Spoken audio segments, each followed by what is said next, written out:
Seriously, what the hell's wrong with you people? We're bad guys. It's what we do.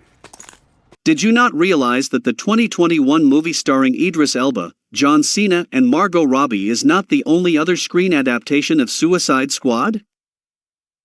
That may have been the first theatrical release to depict the team of DC's worst force to do good. But Task Force X has seen several versatile iterations on TV and in feature-length, straight-to-video movies. Disappointed to have missed out on all this anti-heroic action? Measure say this mission went more important than you could possibly imagine. Are you in or out?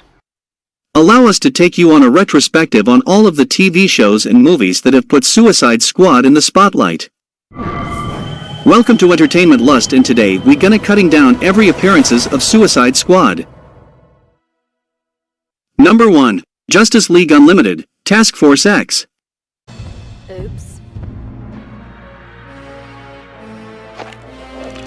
I reckon you boys have a good explanation for what you're doing on A-Deck. The Suicide Squad made its screen debut in the second season of this series that continues the adventures of the Justice League. Now joined by, just about, every DC superhero you could think of. The episode focuses on Colonel Rick Flag's recruitment of assassin Deadshot, weapons expert Plastique, aptly nicknamed Australian criminal Captain Boomerang, and the impeccably organized Clock King to form Task Force X under the command of Project Cadmus. The plan is to infiltrate the Watchtower disguised as members of its support staff. At a time when only 3 major obstacles are aboard: Green Lantern John Stewart, Captain Atom, and Jayons, and steal a dangerous weapon called Annihilator from the Justice League Watchtower. Oh, but it is. Welcome to the Suicide Squad. Come on. Number 2. Smallville. This long-running Superman prequel series made reference to the Suicide Squad in a brief, but ominous, mentioned by covert agency Checkmate's White Queen Amanda Waller, Pam Grier, in Season 9, before properly introducing them for following and final season. However, by then, the squad, which is never referred to as Task Force X on the series, was not under command of the Wall, but of an unlikely Smallville veteran. In order to save her lover, Oliver Queen, Justin Hartley, after he is abducted by the Suicide Squad, Chloe Sullivan, Allison Mack, takes his place as their prisoner before eventually replacing Rick Flag as its leader. By using the resources of the team, at that point made up of Deadshot, Plastique, and Teleporter Warp, Chloe was able to protect Oliver, Clark Kent, Tom Welling, and other members of the Justice Society of America from a recently passed anti-vigilante act. Now let's get you out of here.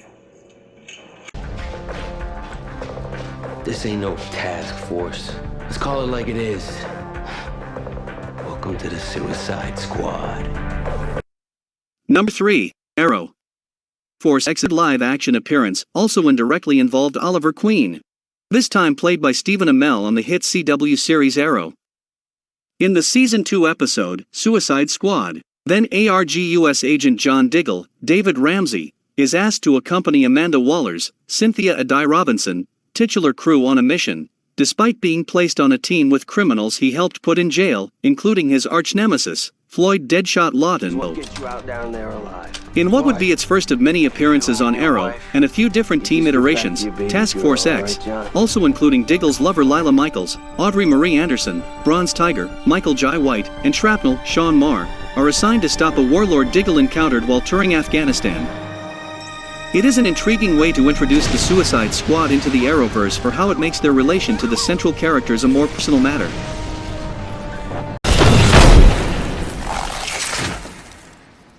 Best gun ever.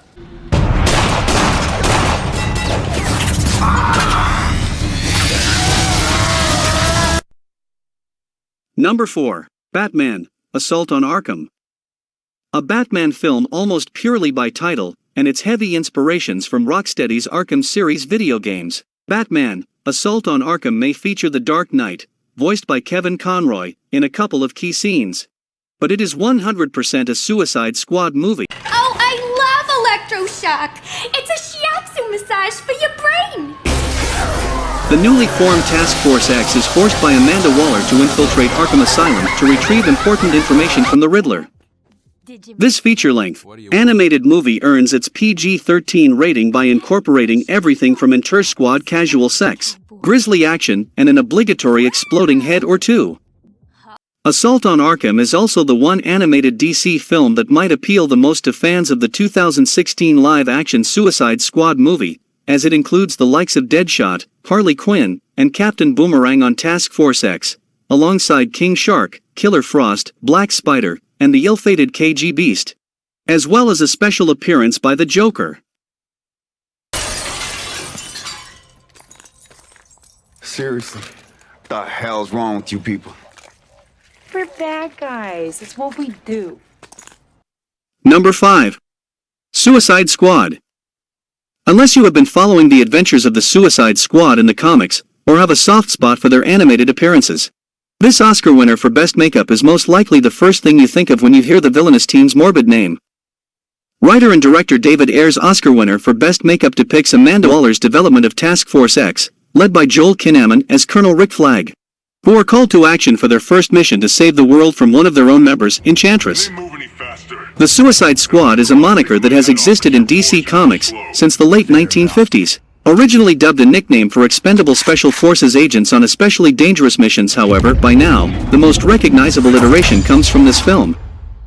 Will Smith plays a sympathetic rendition of Deadshot, the connective tissue of every adaptation mentioned so far, accompanied by the bomb-rigged heads of Harley Quinn, Captain Boomerang, Killer Croc, El Diablo, deceased Slipknot, and non-villain Katana. Oh, and Jared Leto pops up as the Joker a couple times, too. You're slow, Zoom. In the old days, you never needed help. What's the problem?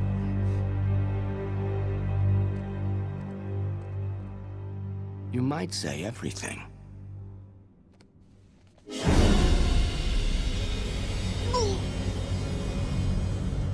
Nice shot.